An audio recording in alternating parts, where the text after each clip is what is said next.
hurt in any way. Oh, it's another. The swirl is picking up right now.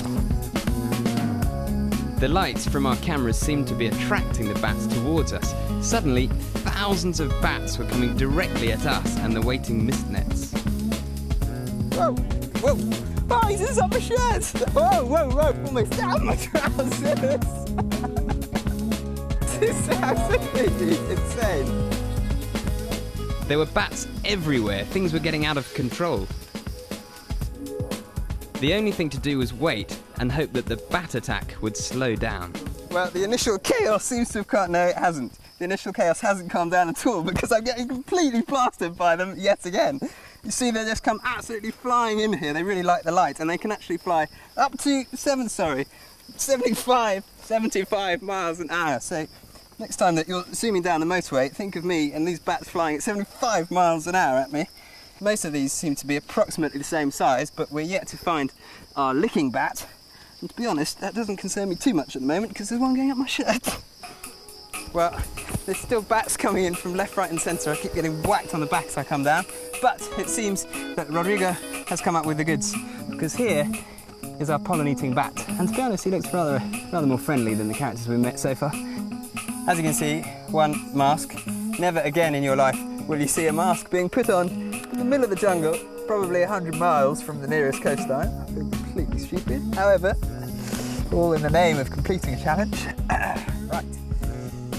You ready for action? Yeah. All right. Okay. We're ready. I think that's good. Oh, God, sorry about that. Look, there we go. Look. I can see him from here. That is the most incredible view from in here. You can't imagine. There's this huge tongue that's just lapping all over this mud. Honestly. Some more? I'm used to looking at things like turtles through a mask, not bats. That's incredible. Now I can see his little sort of nose flap sticking up and his eyes just looking at me, wondering what exactly is going on. But he's loving the juice there. Well, that is absolutely incredible and slightly ridiculous as well. However, I think, after all of that, challenge complete.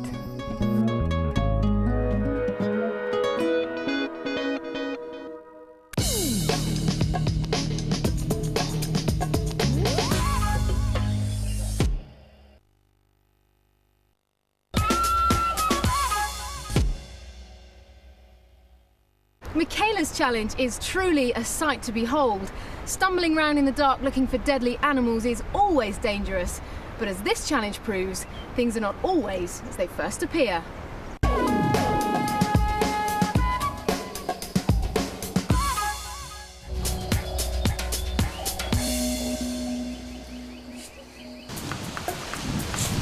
Now these are gum trees, and if I was in Australia, then I might be able to look up to the top of one of these and see a koala. But considering I'm in South Africa and these are what you call an alien species, it's unlikely that I'm going to see anything at all in this forest. So hopefully my next challenge will get me out of here. And it is: find a venomous, glowing, prehistoric stinger. Meet Ian at Cinque. A venomous, glowing, prehistoric stinger? What does that mean? I'll tell you something, this challenge is enough to make your head spin.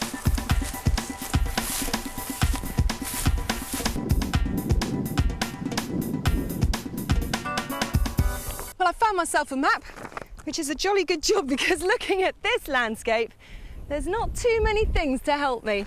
Now let's see, Cinque, it is on here somewhere. Okay, there it is. So I'm here. If I go up there, round there, over there and down, I should reach it. Now it looks like that's a nice little nature trail, so you never know. Might see some animals on the way.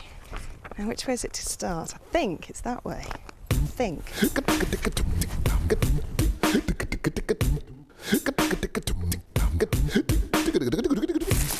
Well, let's think about this challenge. Prehistoric. Elephants, rhino, they're pretty old. But I'm pretty sure they don't glow in the dark. Okay, a stinger that glows. Hey, what about a jellyfish? Now, some of them sting and they glow. Prehistoric, probably. Venomous? Oh, I'll be glowed if I can get what animal this challenge is about. Well, I found a stinger. So I've got to go carefully because I don't want to get stung. On the other side of this leaf, are some wasps. These are paper wasps. Prehistoric? Maybe. Maybe that's what I've got to be looking for.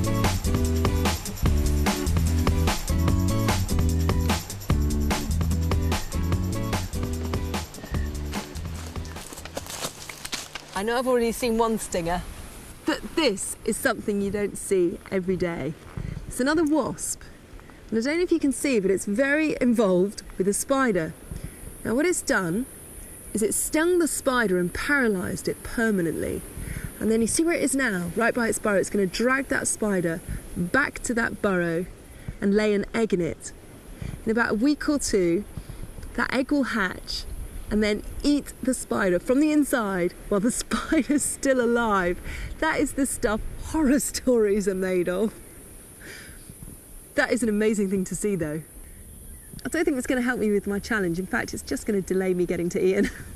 But it was definitely worth getting on my hands and knees for.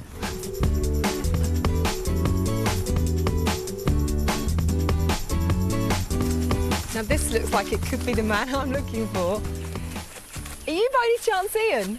Yeah, that's right. Hooray! I found you. It's been a long walk to find you. Sure. You're the man that's going to help me with my challenge. Yes, that's right, that's right. I've actually really struggled working out what it is. Think a little bit about pincers, Yeah. sting with a tail. Scorpion. That's correct. Is that what it is? Is that what you just found on the tree? That's it. No! Well, is that my challenge complete then? Somehow, I think not. Not quite yet. We still have to see it glowing. But hang on a minute, so how prehistoric is this? Well, scorpions have been found to be almost 440 million years old, and that's even before the dinosaurs were around, so they are Serious? very, very old, yes. So are all scorpions venomous? All scorpions have venom, but not all scorpions are dangerously venomous. What you need to do is look at the size of the pincers and the tail. Scorpions that are dangerously venomous have got very, very big tails and really thin pincers, and scorpions that are not so venomous have got thick pincers and thin tails. That's how you know if a scorpion is dangerous or not. So do they all sting? All scorpions can sting, yes. And they use their tail to sting depending on what size the prey is? Yes, that's right. Okay, so that's 3 out of 4. But I got to tell you, Ian, that does not glow. I'm afraid to see this beauty glowing, you're going to have to come back tonight when it's dark, and I'll show you how scorpions glow. So let me just get this straight. I've walked quite a long way in the heat of the day, sweating like anything, to have to come back here at night. I'm afraid so. Great. There was nothing for it but to wait until nightfall. So Ian, will these lights actually make the scorpions glow in the dark? They won't, unfortunately. What we need is a special light to get these scorpions to glow, and that's what this is. This is an ultraviolet light. Yeah, how does it work? Scorpions have a special compound in their skin which makes them glow under ultraviolet light, and that's how we find them at night. There are other things that glow as well. Let me show you a neat little trick. Okay. Hold on to that and shine it at my teeth and you'll see how scorpions glow. Okay, it doesn't seem to make much difference. You've got to switch your head. Oh, okay. Oh, yeah, that's quite cool. Actually, they look a bit yellowy and you need to wash them more. Yeah, good point. Is that what we're going to see then with the scorpions? That's more or less what they're going to look like, yes. So now we just have to go and find some. Oh, a nice easy job of finding scorpions in the dark. Shouldn't take long.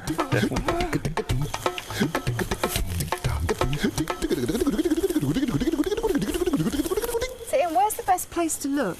The species of scorpion that we're looking for lives in trees. Okay. So this is probably a pretty good place to look for it.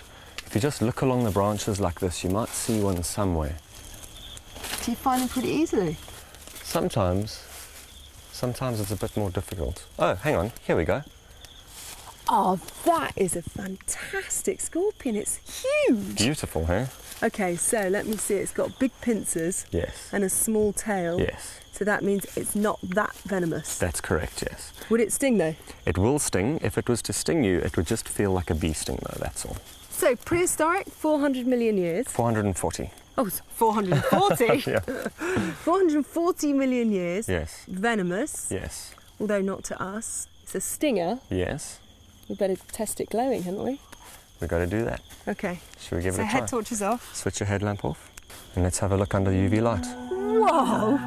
Look at that. That is amazing. Incredible, huh? When it comes out green. That's right. So that's something in its skin that's making it do that. That's right, yes. Ian, what's the reason they glow like that? Well, no one actually knows the answer to that question. There's two ideas. The one is that it's so that scorpions can see each other at night. The other is that they just happen to glow and that there's no real reason for it. Are they completely nocturnal? There are 2 species of scorpions in the entire, out of those 1,500 that are active during the day. All other scorpion species are completely nocturnal. And do all scorpion species glow in the dark? Every single species glows just like you've seen it. It just looks so brilliant like that. So that is definitely a venomous, glowing, prehistoric stinger. That is my challenge complete.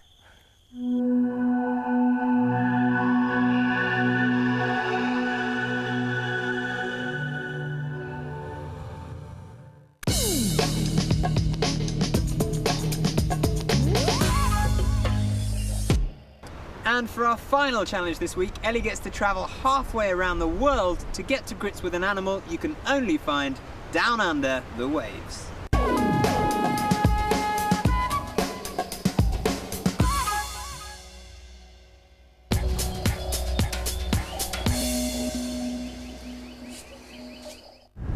I'm on a very windy journey to Stradbroke Island, which is just off the eastern coast of Australia. Stradbroke Island is famous for its great beaches and its fantastic diving, so I'm guessing that my next challenge means I'm going to have to get into the water. Well, there's only one way to find out. It's time to get my challenge. Tickle the tummy of a leopard which has lost its spots. Well, the only thing I can think of is a panther, which is in actual fact a leopard with a black coat rather than a spotty coat. But I'm certain they don't have leopards here in Australia. Looks like I'm going to have to spot a very different kind of leopard. I swapped the passenger ferry for a much smaller vessel and met up with a man who knows the waters around Stradbroke Island like the back of his hand. I'm here with James from the Stradbroke Island Dive Centre. Now, James, my challenge is to tickle the tummy of a leopard which has lost its spots. Can you help me? Yeah, what we're looking for is a leopard shark, and we're going to be going out to one of their sites right now, manta bombing. A shark? Yeah. Is it going to be a dangerous challenge Not then? at all. They're very harmless. They have, they actually got small teeth, but they use it for crushing. That's lucky. Now, is it going to mind then if I come over and tickle it? They love getting a tickle. You just got to be, obviously they're wild animals. You've got to treat them with respect. Yeah. And yeah, it should be fun. Fantastic. Now, why has this one got spots? When they're juveniles, they've actually got stripes, and they're called zebra sharks. And as they get older, they turn into spots. And then when they get even older again, the spots fade away. So what I'm looking for is an older leopard shark which has already lost its spots. What are my chances of seeing one of those? Very good. This side is where they're commonly found, so it should be excellent.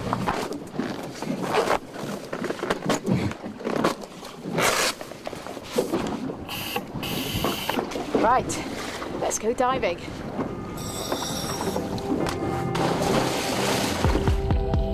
Although the sea looked crystal clear from the boat, when we got into the water it was a very different story. The visibility was not good, but the ocean was alive with all sorts of creatures. It was easy to be distracted by the incredible diversity of marine life.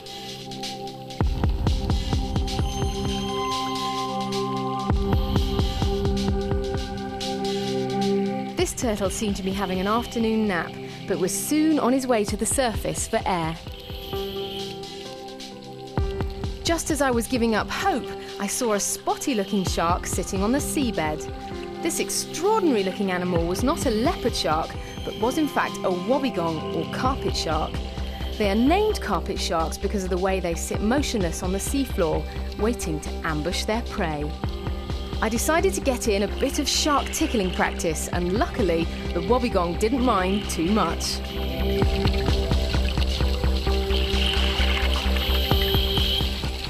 A fantastic dive, although it was a little bit murky, and I didn't get to find the leopard shark.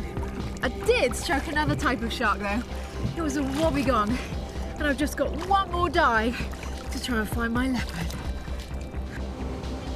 James decided that we should move to a different dive site where he hoped the water would be clearer, giving us more of a chance of spotting a leopard shark. And we weren't disappointed. the green murk had given way to blue, clear water and a completely different experience. The first creature I came across was one of the strangest things I had ever seen. This animal is called a Spanish dancer and is the largest species of nudibranch, which are sea snails with no shells. They get their name from the movement which many people think looks like a Spanish flamenco dancer. I was transfixed by this incredible creature, but it was time to move on. The deeper we went, the stranger the marine life seemed to become.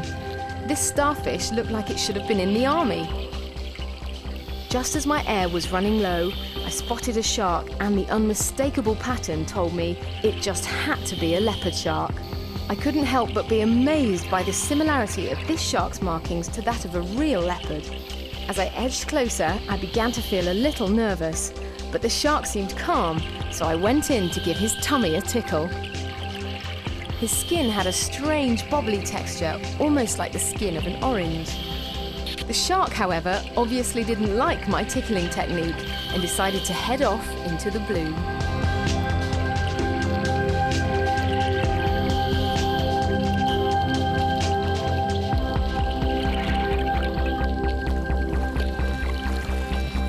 That was an incredible experience. I managed to get so close to the leopard shark that I could tickle it. But unfortunately, this one still had all its spots because it was a young one. So close, and yet so far. But I'm afraid to say that's a failed challenge. This leopard got the better of me.